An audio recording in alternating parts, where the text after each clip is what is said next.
Rights and responsibilities are the foundations to a fair and just society. We all have the right to a fair trial, the thought of innocence until proven guilty, and even the right of protection for unfair treatment.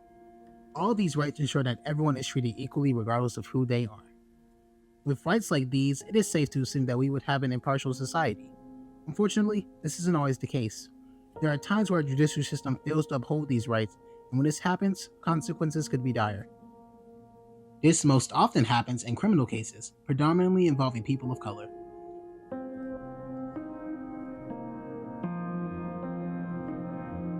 The Central Park jogger case was a criminal case regarding the assault and rape of Trisha Melly.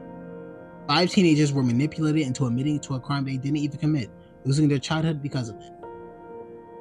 It is every citizen's right to have a fair trial, and it is our judicial system's responsibility to uphold these rights. But this case shows a clear violation of rights that we as a society are still struggling to address today.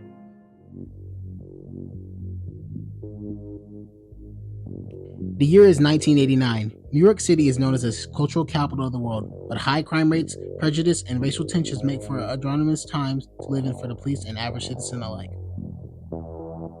You couldn't even go a day without reading a brutal crime had been committed. This case was no different. At 9 p.m., investment banker Trisha Melly was on her nightly jog around Central Park when all of a sudden she was hit in the back of her head with a tree branch. She was then dragged over a mile off the trail where she had been beaten and sexually assaulted and left for dead. This crime came to be known as the Central Park jogger case, and the 5 prime suspects were young black and Hispanic boys Anton McRae, Kevin Richardson, Yusuf Salam, Raymond Santana, and Corey Wise, whose ages ranged from 13 to 16 years old, and just happened to be in the wrong place at the wrong time. All 5 teenagers were arrested and interviewed regarding the case of the rape and now comatose Trisha Melly. In their interrogations, all 5 boys were coerced into giving statements that made them culpable of the rape. The 5 boys were held for many hours and given little to no food in an effort to make them confess just so they can go home and rest.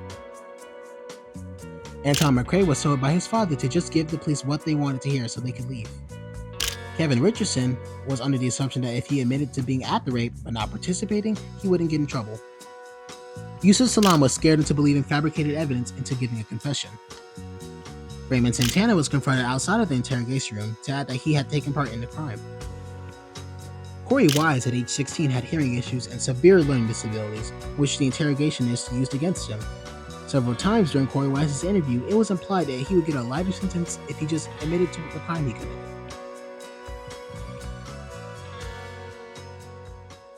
Over there, he ran slow, looked at the woman. I said, "Yo, don't let her look at your face." Was she bleeding? Yeah. Where was she bleeding? I don't know, it was dark. Yeah, but how could you tell she was bleeding if it was dark? Huh? How could you tell she was bleeding? It's not with blood. You see it, you can look at the blood. Where was the blood? Huh? Where was the blood? All over our body. Like they spread it all over our body.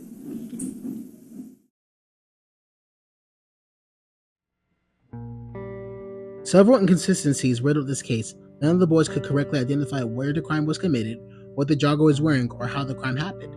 But at the end of the day, it didn't even matter.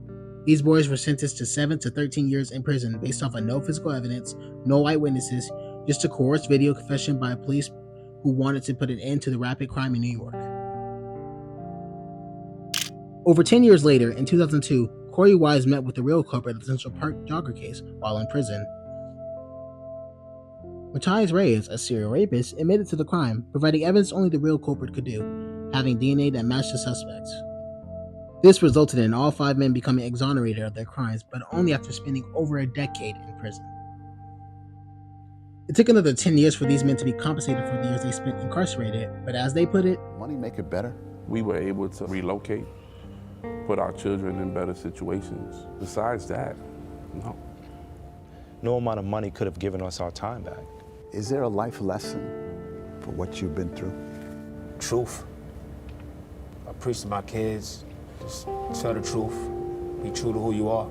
Honestly, the last time I lied got me 7.5 years. It's something I didn't do.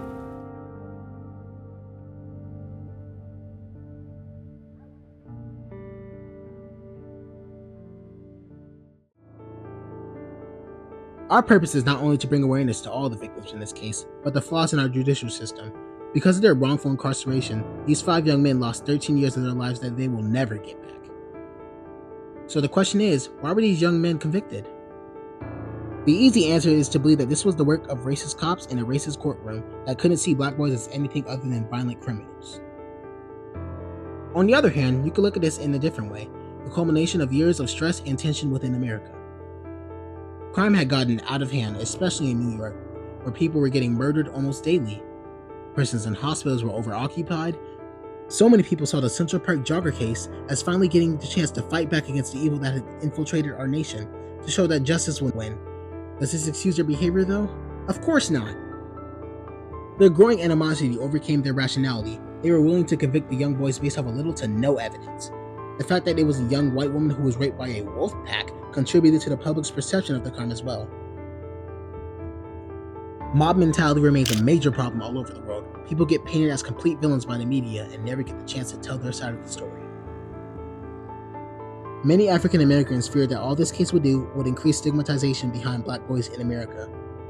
For weeks following the crime, newspapers exaggerated the case, often using racist remarks and comparing the boys to animals.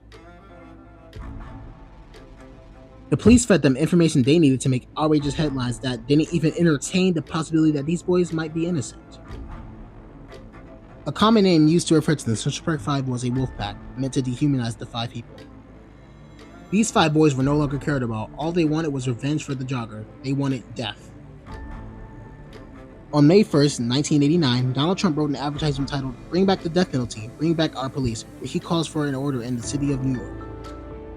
He doesn't care to understand these people. Instead, he wants to hate the muggers, hate the murderers. He wants to punish them. This advertisement had a great effect on the case, that these young men can never be seen as innocent in the eyes of the hateful mob.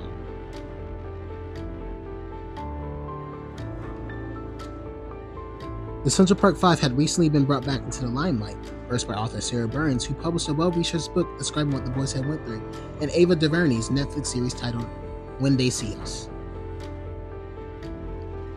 Yusuf Salam is now a city council member in New York City.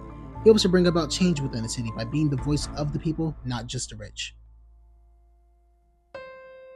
There are many people who still don't believe in the Central Park Five's innocence. Linda Farrisine, a supervisor that oversaw the teams that prosecuted the teens on the night of the attack, states that the boys participated in the riots that occurred during the rape, believing that she is being smeared by DuVernay's Netflix series, where she is depicted as a ruthless, racist, authoritative figure. The now 47th President of the United States, Donald Trump, will not take back what he says in 1989, and still calls for the death 35 years later. The newly named Exonerated Five serve as a reminder that our justice system isn't perfect, how hate can manipulate the masses, so we as a society must strive to do better, to remain skeptical, to prevent injustice like this from happening again.